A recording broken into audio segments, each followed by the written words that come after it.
son todo lo que son los presupuestos y los principios fundamentales para el discernimiento recto. Les invito a hacer esta breve oración en el nombre del Padre y del Hijo y del Espíritu Santo. Amén. Padre de misericordia, gracias por el don de Jesús, tu Hijo, nuestro Señor. Gracias porque en Él tú nos lo has dado todo.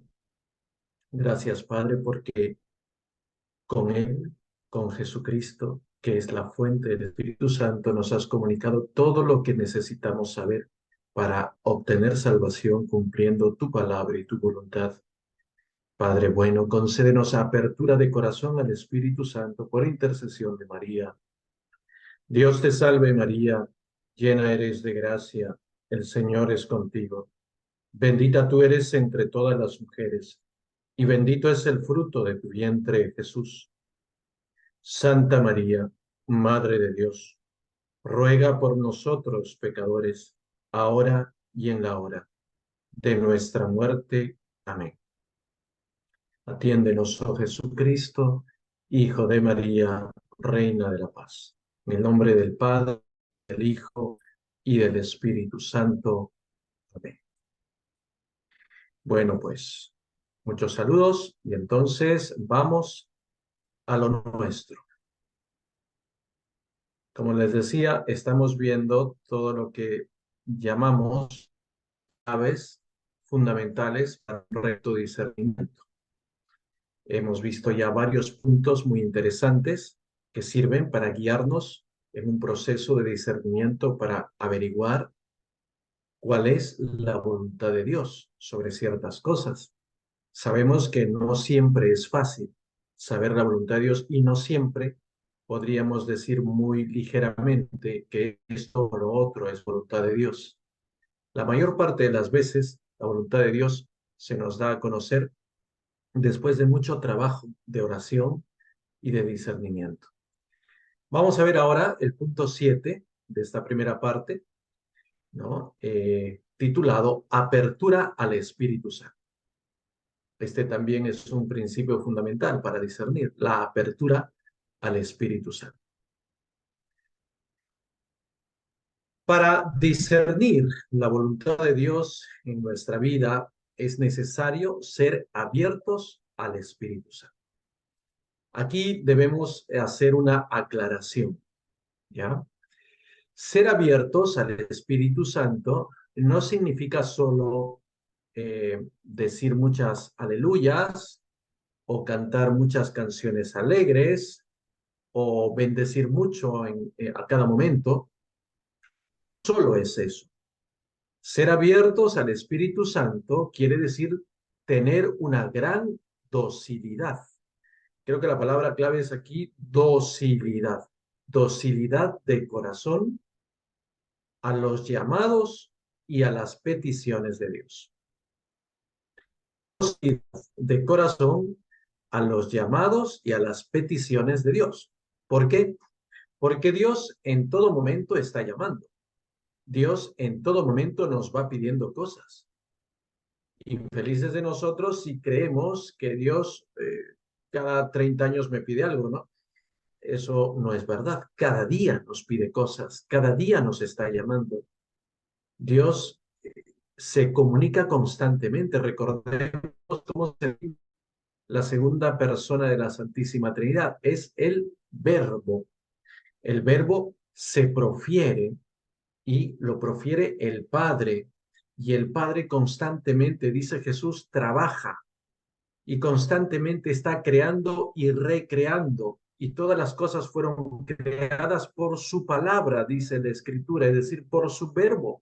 Por tanto, Dios es un Dios activo, no es un Dios pasivo, no es alguien que diríamos vive de sus rentas. No, Dios está comunicando constantemente. Por tanto, si Dios constantemente se comunica, ser abiertos al Espíritu Santo quiere decir tener una gran docilidad de corazón a los llamados y a las peticiones que Dios nos hace. Quiere decir entonces haber renunciado a la mentalidad mundana y haber dado paso a una seria vida de oración. Dos cosas, ¿no? Por un lado, renuncia a una mentalidad mundana y por otro lado, dar paso a una seria vida de oración. O sea, estas son como las manifestaciones de una docilidad de corazón. Por docilidad de corazón, yo voy a renunciar a la mentalidad mundana y en vista de esa docilidad de corazón, yo voy a tener una seria vida de oración, ¿no? Esto es importante. Lamentablemente, hay muchos falsos varones y mujeres espirituales. Subrayo esto, ¿eh? Hay muchos falsos varones y mujeres espirituales. ¿Por qué decimos esto? Porque en verdad se comprueba pastoralmente que muy pocas personas se deciden a abandonar la mentalidad del mundo. O sea, una cosa es que tú tengas y que yo tenga, que nosotros tengamos un conocimiento teológico y espiritual probablemente grande incluso, pero una cosa distinta es haber renunciado y abandonado la mentalidad mundana. Eso es distinto. Y valgan verdades, pocas personas se deciden a abandonar realmente la mentalidad del mundo. La mayor parte de cristianos y católicos, incluso practicantes, se manejan muchas veces por la mentalidad mundana. Incluso pueden rezar su rosario, pueden participar en grupos de oración, pueden tener un apostolado, pueden tener muchas devociones, pero lamentablemente conservan mentalidad mundana. Muy poca gente realmente se decide abandonar la mentalidad mundana. Lo decimos un poco también con tristeza, ¿no? Pero es lo que pasa. Ahora, en cuanto a llevar una real vida de oración, una seria vida de oración y amistad con el Señor, pues honestamente, también son pocas las personas que llevan una real vida de oración. Por supuesto, aparte de los religiosos, que se supone que debemos llevar ya por nuestra propia vocación una seria vida de oración, ¿no? Vamos, hablamos de laicos. Laicos que lleven una seria vida de oración no son muchos, no son muchos. Entonces, si las cosas están así, entonces podemos sacar la conclusión de que la docilidad de corazón y la apertura al Espíritu Santo no son una cosa común. Yo reconozco que este curso es bastante, yo diría, difícil, no tanto en el sentido de escuchar las clases o incluso de tomar apuntes. Pienso que es difícil en el sentido de todo lo que está proponiendo, ¿no? Aquí nos estamos confrontando con la voluntad de Dios. Y de hecho, las cosas son bastante arduas, ¿no? Abrirse al Espíritu Santo significa dar paso a una vida nueva, a una vida nueva que nace de una verdadera y sincera conversión del corazón. Voy a repetir esta afirmación. Abrirse al Espíritu Santo significa dar paso a una vida nueva que nace de una verdadera y sincera conversión del corazón. Cuando una persona se abre a una vida nueva mediante una verdadera y sincera conversión de corazón, entonces allí se está abriendo al Espíritu Santo. Solo así, cuando da paso a una verdadera y sincera conversión de corazón, podemos decir que se ha abierto al Espíritu Santo. Entonces, solo así podrán fluir en esta persona los verdaderos carismas del Espíritu Santo. Que luego estos carismas del Espíritu Santo se van a corroborar, ¿no? Cuando veamos los frutos del Espíritu Santo. A ver, vamos a tratar de ser esquemáticos. ¿Qué es abrirse el corazón? Abrirse al Espíritu Santo es dar paso a una verdadera y sincera conversión del corazón. Yo me abro al Espíritu Santo por una verdadera y sincera conversión. Es decir, digo no a la mentalidad mundana, me abro a una seria vida de oración y entonces, ¿qué va a pasar? en mi corazón van a empezar a fluir los verdaderos carismas del Espíritu Santo. Y esto se va a corroborar, ¿no? Se va a corroborar en los frutos del Espíritu Santo que se den en nuestra vida. Me convierto, fluyen los carismas y se dan los frutos del Espíritu Santo. Así funcionan las cosas. Así deben funcionar, ¿no? Entonces, digo esto porque a veces me he encontrado yo con personas probablemente muy bien intencionadas también, que presumen de tener algunos carismas del Espíritu Santo, pero no han dado paso a una seria vida de conversión. Y tampoco han dado paso a una seria vida de oración. Y conservan muchos aspectos mundanos en su vida. Y no tienen, lógicamente, los frutos del Espíritu Santo. ¿Qué cosa podríamos decir en esos casos? Lo que podemos decir en esos casos es que esas personas o esa persona no tiene docilidad, no tiene docilidad al Espíritu Santo. Y al no tener esa docilidad, en verdad, lo que podría hacer es autoengañarse, ¿no? Presumo de ser muy abierto al Espíritu Santo, pero en verdad no estoy haciendo lo correcto. Me acuerdo hace varios años que me invitaron a presidir una Eucaristía para una efusión del Espíritu Santo, ¿no? En un lugar de Lima. Y bueno, yo fui, siempre he aceptado eh, desde hace varios años presidir estas celebraciones y siempre he orado imponiendo las manos. Y desde hace varios años, ¿no? Y entonces me di cuenta de que toda una comunidad, en este caso, toda una comunidad, todo un grupo, hablamos de 50, 60 personas, eh, fingían tener carismas, ¿no? Fingieron lenguas, fingieron descanso en el espíritu, y luego, pues conversando, después de la celebración, lo comprobé porque varias personas me contaban cómo es que en ese grupo, en verdad, faltaba mucha conversión. Lo que había eran muchas divisiones, habían enfrentamientos entre ellos, habían varios chismes, personas que incluso vivían en pecado. Pues me dio mucha tristeza, ¿no? Entonces, cuando no hay esta verdadera conversión, no va a fluir el Espíritu Santo y no se darán los frutos, ¿no? Entonces, la apertura al Espíritu Santo es necesaria, es muy necesaria, sobre todo para quien guía y para quien orienta en el discernimiento y para quien quiere discernir directamente la voluntad de Dios en su vida, ¿no? No nos engañemos, ¿no? A veces creemos que es voluntad de Dios lo que simplemente es nuestra propia voluntad. Algunos fácilmente le ponen la etiqueta de voluntad de Dios a lo que es la propia voluntad. ¿Es voluntad de Dios que yo haga esto? Bueno, de repente lo único que pasa es que es lo que tú quieres hacer y entonces le pones la etiqueta, ¿no? Y eso se da cuando no nos hemos convertido, ¿no?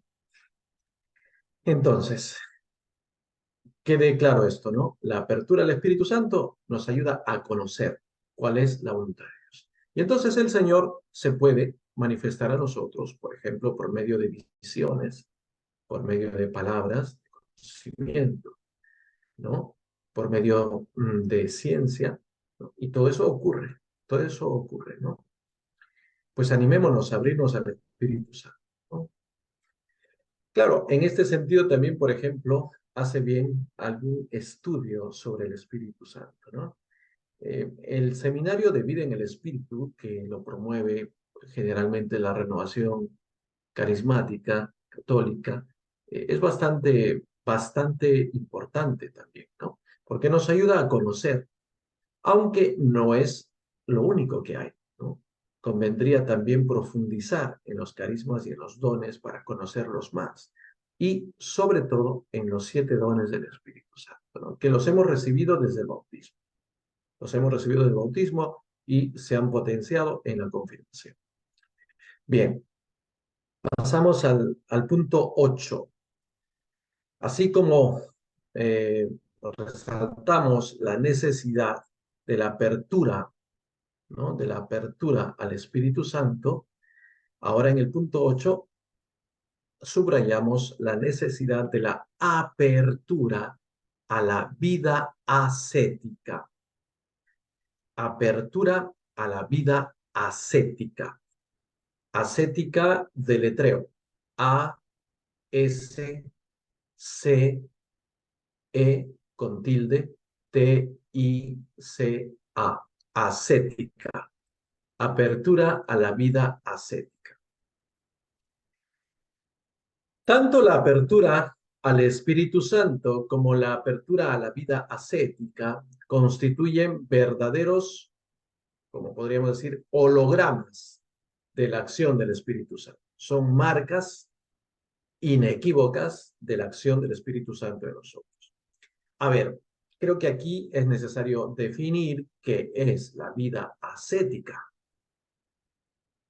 Cuando nos referimos a vida ascética, nos estamos refiriendo a un compromiso que parte del Evangelio para que la persona viva este principio de la palabra de Dios. ¿Cuál es?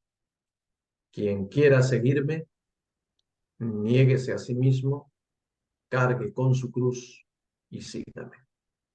La persona que decide comprometerse a vivir este principio del Evangelio, quien quiera seguirme, niéguese a sí mismo, cargue con su cruz y sígame, esa persona ya comienza a vivir una vida ascética. Esto está en Mateo 16:24. Mateo 16:24. Tenerlo en cuenta. La persona que se toma en serio este compromiso ascético, esta persona estaría demostrando así pues su apertura, ¿no?, a este principio fundamental del Evangelio.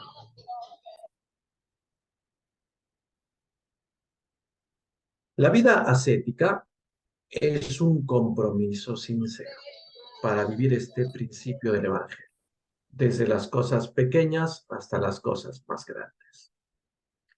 Quien quiere adentrarse en el camino del discernimiento tiene que asumir un empeño de ascetismo. Mateo 16:24. O sea, en concreto, ¿qué significa esto? Tiene que asumir un empeño por negarse a sí mismo. ¿Negarse a sí mismo en qué? Por ejemplo, en gustos, en apegos, en caprichos, en afectos desordenados, ¿no? En aficiones que no son muy importantes. Esta negación de sí mismos nos hace libres, ¿no? Quien se niega a sí mismo, quien se esfuerza por negarse a sí mismo, se convierte en una persona libre, libre espiritualmente. Y también se convierte en una persona mucho más objetiva, mucho más concreta para identificar la voluntad de Dios. La persona que no se niega a sí misma, seguramente puede ser una buena persona, pero al no negarse a sí misma, esa persona no va a ser libre para discernir lo que a Dios le agrada. No va a ser libre para objetivar la voluntad de Dios. No la va a poder identificar. Entonces tampoco va a poder vivirla. Qué importante es el empeño ascético. Ahora, ciertamente el empeño ascético implica diríamos, una especie de violencia contra la propia carne, ¿no? Por ejemplo, me gusta darme un duchazo con agua tibia o caliente, pero por empeño ascético Yo podría hoy, por ejemplo, renunciar a esa agua tibia o caliente y me ducho con agua fría, ¿no? Eso es una cosa concreta. O me gusta comer un dulce, ¿no? A tal hora del día, es como un antojo, ¿no? Es como algo que me gusta mucho, y de hecho no es pecado eso, pero yo decido negarme a ello, decido no hacerlo hoy día, por amor al Señor, pidiendo al Señor la gracia del discernimiento, o de repente me gusta ver una serie en la televisión, que de repente hasta podría ser buena, pero me niego a esa serie. En lugar de ver esa serie o esa novela en la televisión, yo hoy voy a dedicarme a leer más la palabra o a leer un buen libro espiritual o incluso a rezar el rosario o a ir a un tiempo más de adoración eucarística. Eso es una especie de negación. Eso es un gesto concreto de ascetismo. O de repente, no lo sé, me gustaría ir a una fiesta que quizá hasta podría ser con gente buena, gente honesta, pero voy a renunciar a ir a esa fiesta, pues porque debo quedarme a arreglar mi casa. Voy a limpiar, voy a ordenar, ¿no? O voy a irme ahora. Ese es un gesto concreto de ascetismo. Y cuando yo me voy acostumbrando, yo no digo que en todo vamos a ser así, pero por lo menos cada día pequeños gestos de ascetismo. Esos gestos de ascetismo nos van a hacer más libres para identificar la voluntad de Dios. Nos van a hacer más objetivos para identificar la voluntad de Dios. Una persona que no se niega nunca va a tener muchos problemas para identificar la voluntad de Dios. Lo va a ver muy difícil, ¿no? El empeño ascético es necesario para quien quiere vivir un camino de discernimiento, pero también es necesario para quien guía a otras personas, ¿no? Por ejemplo, tú eres un responsable de un grupo de fe, un grupo de oración, una comunidad de fe. Si tú eres coordinador o responsable, tú necesitas vivir un poco de discernimiento. Necesitas. ¿Por qué? Porque tú tienes a cargo personas y tú vas a tarde o temprano a orientarlas. ¿Y cómo podrás orientarlas si tú no tienes esta cuota de discernimiento, esta cuota de ascetismo? Te vas a equivocar, ¿no? Te puedes equivocar. Necesitas, en razón de tu responsabilidad, de tu cargo, necesitas esa cuota de ascetismo para bien tuyo y para bien de los que dependen de ti, ¿no? Esto es importante tenerlo en cuenta. En cuanto al ascetismo, eh, yo les recomiendo un, un- una tríada de son tres libritos que son de San José María Escrivá de Balaguer, ¿no? El fundador del Opus Dei. Estos tres libritos me parece que se consiguen con relativa facilidad, ¿no? En cualquier librería católica, estos tres libritos se llaman Camino, Surco y Forja. Camino es uno, el otro es Surco, el otro es Forja, con J. Camino, Surco y Forja. Los tres pertenecen a San José María de Escrivá de Balaguer. Son muy recomendables. Eh, San José María Escrivá tenía o tiene un estilo muy interesante, ¿no? Muy único, muy suyo. Él eh, tiene frases que en pocas palabras dicen mucho, ¿no? Entonces sus enseñanzas son de poquitas palabras, pero que dicen bastante y que cuestionan mucho esta negación de uno mismo, ¿no? Es vivir la cruz de modo cotidiano. Bueno, ahí se lo dejo, ¿no? Les podría ayudar bastante Camino, Surco y Forja de San José María Escrivá de Balaguer. Supongo que está también en internet. Bien, pasamos al siguiente punto, punto 9. ¿Qué otro principio fundamental existe para el discernimiento? Punto 9, asegurar la recta intención. Asegurar la recta intención.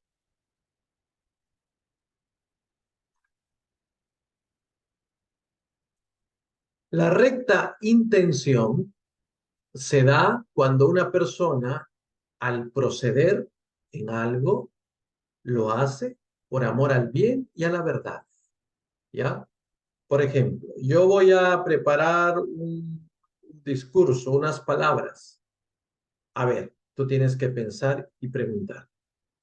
Estas palabras las estoy preparando por amor al bien y a la verdad,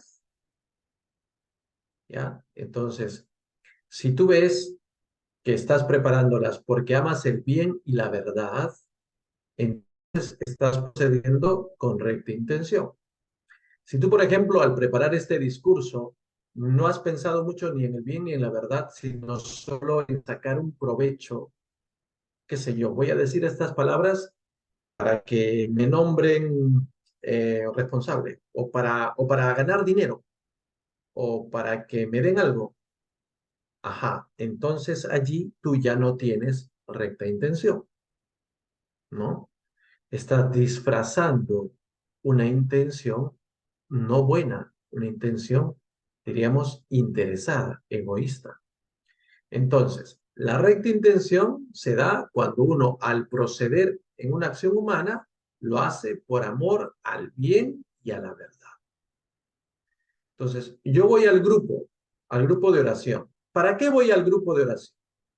Voy al grupo de oración porque yo amo el bien y la verdad, ¿no? El bien y la verdad que se manifiestan cuando oramos. Yo voy para orar y quiero orar porque amo el bien y la verdad, que es Dios, que es Jesucristo. Entonces, ahí hay una recta intención. Si yo voy al grupo de oración, pero voy por otras cosas, por ejemplo, voy al grupo de oración, muy bien. ¿Para qué voy? Voy porque me siento bien allí. Ajá, ¿suficiente eso? No es muy suficiente. ¿Y por qué más vas? Voy porque, no sé, quiero distraerme. Ajá, ¿suficiente eso? No es suficiente. ¿Por qué más vas? Voy porque, eh, pues no sé, después del grupo de oración se hace una comidita y entonces me gustan las comiditas que se hacen allí en el grupo de oración. Ajá, no es suficiente esa intención. ¿Por qué más vas? Voy porque quisiera enterarme de lo último que pasa en el barrio. Quisiera enterarme de lo último que pasa en el grupo. Quisiera enterarme del problema que ha tenido fulanita o menganito. Ajá, entonces ya no hay rectitud de intención. La rectitud de intención se da cuando hay amor al bien y a la verdad. Amor al bien y a la verdad, ¿no? Cuando no se verifica el amor al bien y a la verdad y contrariamente hay amor a otras cosas, pues entonces allí ya no hay recta intención, ¿no? Entonces, nosotros decimos que tenemos recta intención cuando procedemos por amor a Dios, cuando procedemos en su presencia, cuando la persona es una persona auténtica, una persona veraz, una persona sencilla de alma, ¿no? Ama la verdad, ama la rectitud y procede con claridad. Entonces allí hay recta intención. ¿Qué sería lo contrario de la recta intención? Lo contrario de la recta intención puede ser, por ejemplo, la doblez. ¿Qué cosa es la doblez? Con Z final, doblez. La doblez significa poner una acción, pero de alguna manera esperar un doble resultado. O mejor, esperar un resultado que no se dice, pero que sí se espera. Por ejemplo, ¿no? Un amigo me contaba cuando él recién se convertía a Dios, que él iba a la parroquia, al grupo de oración de la parroquia, porque a él le gustaba una muchacha. Entonces iba al grupo de oración para encontrarse con la muchacha. Pero él no iba por orar, sino que iba por encontrarse con la muchacha, que le gustaba, y que finalmente resultaron ennoviados y casados, ¿no? Ahora están casados. Pero bueno, ahí, en ese primer momento, por lo menos, no hubo una recta intención. Él iba con doblez. O sea, supuestamente tenía la apariencia de ir porque le gustaba la oración, porque era muy creyente, etcétera, etcétera, etcétera. Pero en el fondo él iba por ver a una chica. Muy bien. Bueno, eso es una doblez. Puede haber otro tipo de doblez, ¿no? De repente, yo busco un cargo y quiero ese cargo porque me gusta aparecer, ¿no? Me gusta que mi nombre figure en el primer lugar de la lista, que figure en el primer lugar del folleto, o que el sacerdote de turno nombre a mí, ¿no? Que tenga ahí mi nombre, que yo de alguna manera pues aparezca en primer lugar, en vitrina, como se dice, ¿no? Pero aparentemente yo no lo hago por eso, yo lo hago porque sí, yo amo mucho a la Virgencita, a Jesús, ¿no? A mi parroquia, pero ahí habría una doblez. Allí habría una doblez. Evidentemente, la doblez es una manera de mentir. La persona que tiene doblez es una persona que miente. Moralmente es el pecado de la mentira, ¿no? La recta intención, entonces, es todo lo contrario. Ahora, lo otro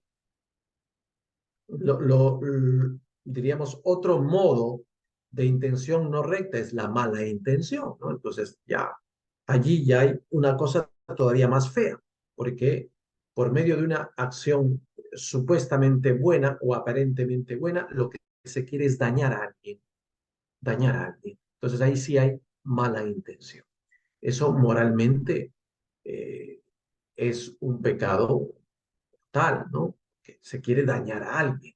No quiero dejar en ridículo a alguien, quiero humillar a alguien, o quiero, no sé, quitarle el puesto, serrucharle, etcétera, etcétera, ¿no?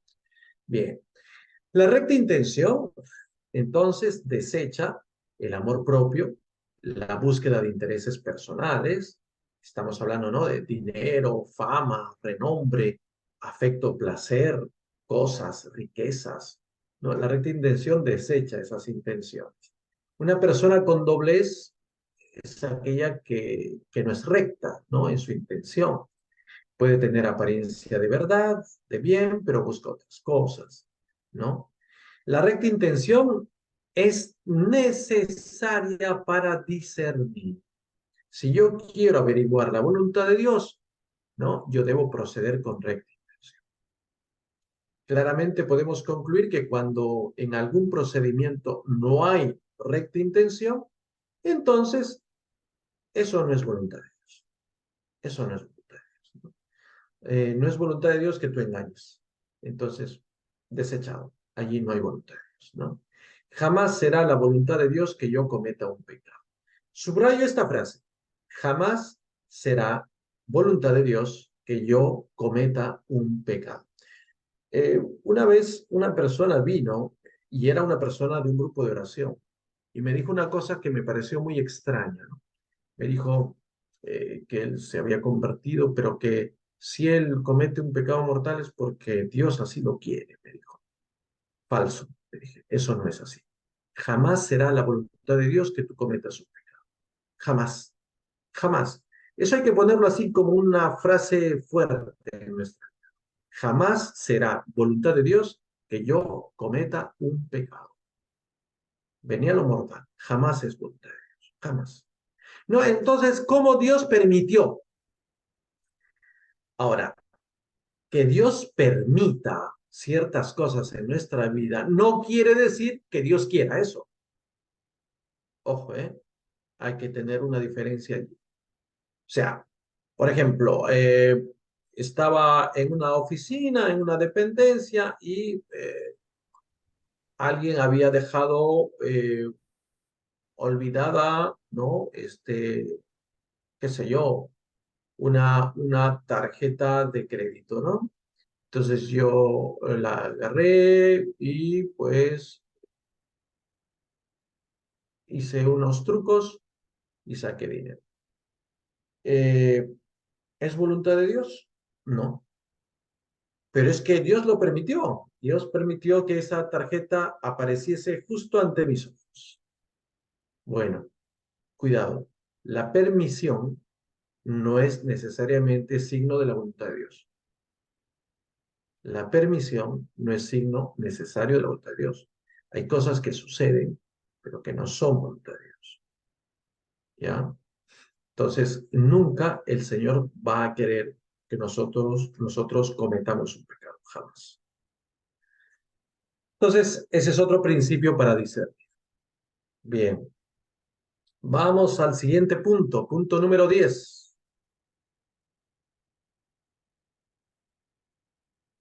Este punto 10 lo hemos titulado La oración personal y el deseo de Dios. La oración personal y el deseo de Dios.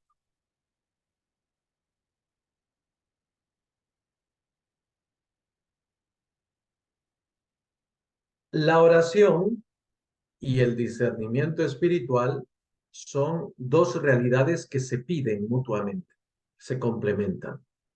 La persona que ora tiene que discernir. La persona que discierne tiene que orar. Si una persona no ora, no va a poder discernir.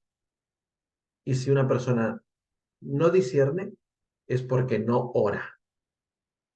Entonces son dos realidades que se piden. Quien ora necesita aprender a discernir. Y quien discierne, quien quiere discernir, tiene que orar. ¿Ya? Hay que tenerlo muy en cuenta. Para discernir, nosotros nos estamos adentrando en un camino en el que vamos a distinguir las cosas de Dios de las cosas que no son de Dios. Eso es discernir. Yo distingo lo que es de Dios, lo distingo de lo que no es de Dios. Entonces, para discernir adecuadamente, una persona debe por fuerza orar. ¿Por qué? Debe orar porque allí, en el trato amistoso con el Señor le concederá progresivamente ver más claro sobre lo que es su voluntad. Va a ser muchas veces de modo progresivo. No va a ser una cosa tan instantánea, tan rápida. Una persona de oración necesariamente tiene que aprender a discernir, ¿no? Porque la vida espiritual, la vida de oración, va a poner a consideración incluso de nosotros algunas realidades que tenemos que saber distinguir. Por ejemplo, si yo tengo vida de oración, si yo todos los días me guardo un espacio para estar con Jesús en el Santísimo Sacramento, si medito la palabra de Dios, la Sagrada Escritura, si hago lección divina, si rezo el Santo Rosario, si tengo otras prácticas de piedad, voy a experimentar que allí dentro de esa vida de oración cotidiana van a nacer en mi interior ciertas cosas, ciertas realidades que yo voy a tener que enfrentar y saber distinguir. Y tengo que capacitarme para eso. ¿Y cómo me voy a capacitar? Precisamente voy a capacitarme mientras más oro. Por ejemplo, un día estoy orando y de pronto siento que algo se revuelve en mi interior y surge una palabra. Entonces, lo primero que hago cuando surge una palabra en mi interior, en mi mente, en mi corazón, es preguntarme, ¿esto viene de Dios? Entonces, ¿qué cosa estoy haciendo? Estoy orando Y de pronto siento la necesidad de ¿qué? De discernir. ¿Esto viene de Dios? Y así, en medio de la oración, nos van a nacer cosas que necesitan ser discernidas. Por ejemplo, un día voy a la oración y de pronto me siento seco, árido, cansado, distraído. Me siento sin entusiasmo para orar. Yo tengo que aprender a discernir esto. ¿Qué es esto? Primero, ¿qué es? ¿De quién viene? ¿Para qué me sirve? Probablemente sea un estado, por ejemplo, de aridez, un estado que se llama desolación. Es un estado espiritual que le viene a las personas que oran de tanto en tanto. Eso se llama desolación.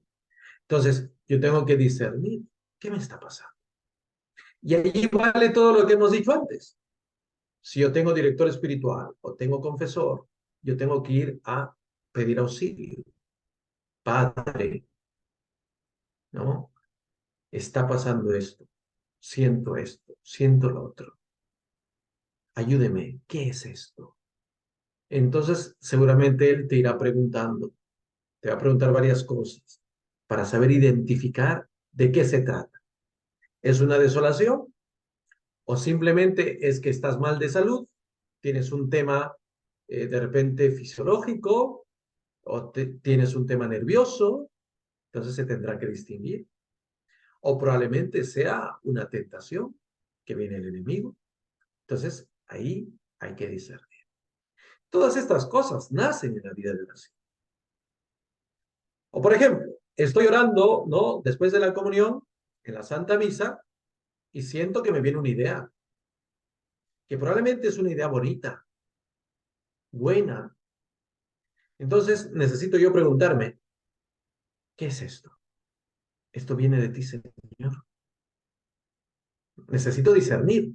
Está en el momento más grande de la oración, que es la poscomunión. Ojo, la poscomunión es el momento más grande de la oración cada día. Si tú participas en misa diaria, la poscomunión es el momento más grande de la oración. Entonces, ahí te ha venido algo. Tú tienes que preguntarte, ¿qué es esto? ¿Qué es esto? ¿De dónde viene? ¿De quién viene? ¿Es tu voluntad, Señor? Entonces, eso es el comienzo de un discernimiento. Si tú no puedes ver con claridad qué es, de dónde viene, para qué sirve, tendrás que ir a preguntar a tu director o a tu confesor.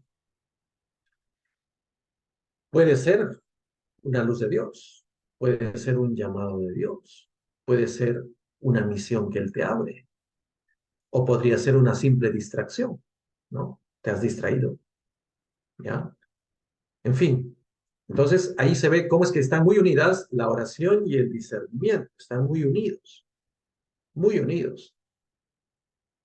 La oración personal y el deseo de Dios son la base de la vida espiritual, porque constituyen la búsqueda del rostro de Dios. Lo que nosotros hacemos en la oración y en la vida espiritual es buscar el rostro de Dios, ¿no? Cuando vamos en pos del rostro de Dios, nos damos cuenta poco a poco de lo que viene de Él y de lo que no viene de Él.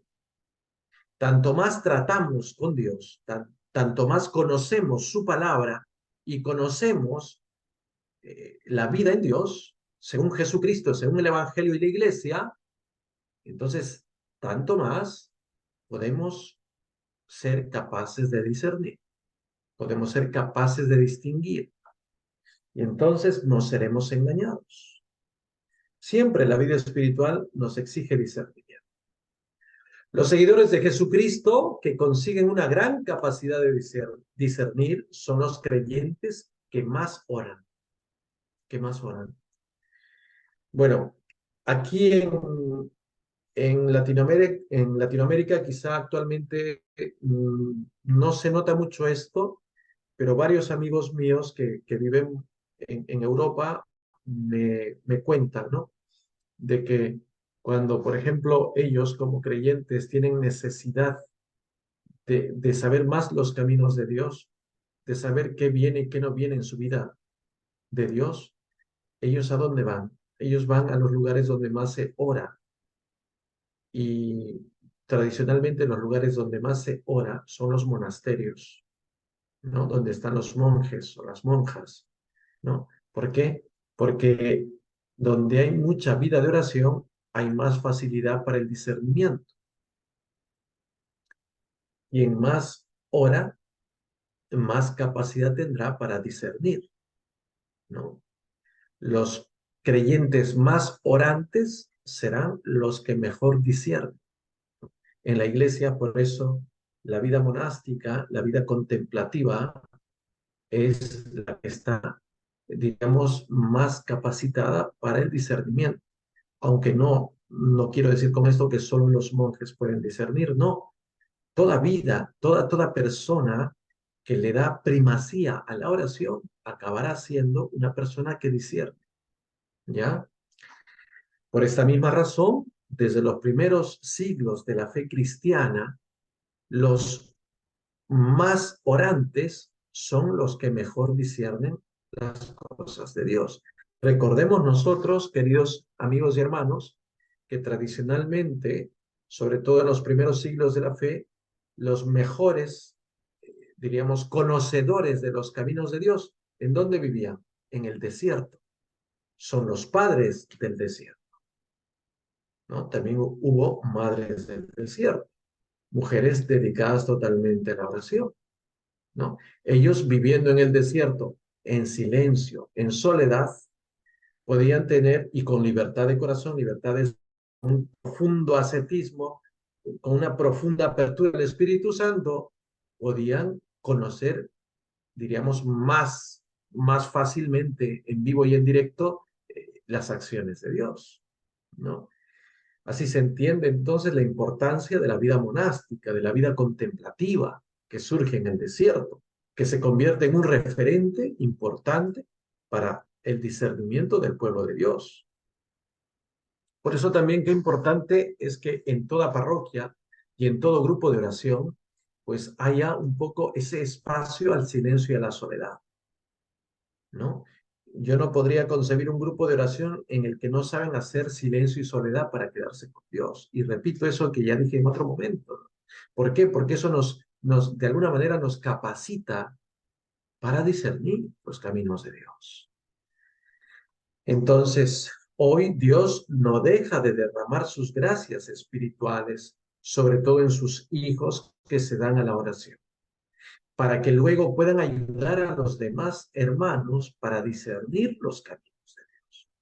Podemos decir con certeza que el mayor y el mejor servicio, ojo con esto, el mayor y el mejor servicio que como creyentes podemos dar al mundo no es nuestra sabiduría humana, no son nuestros conocimientos técnicos, ni siquiera es nuestra preparación profesional, sino nuestra capacidad de discernir la vida espiritual desde la oración.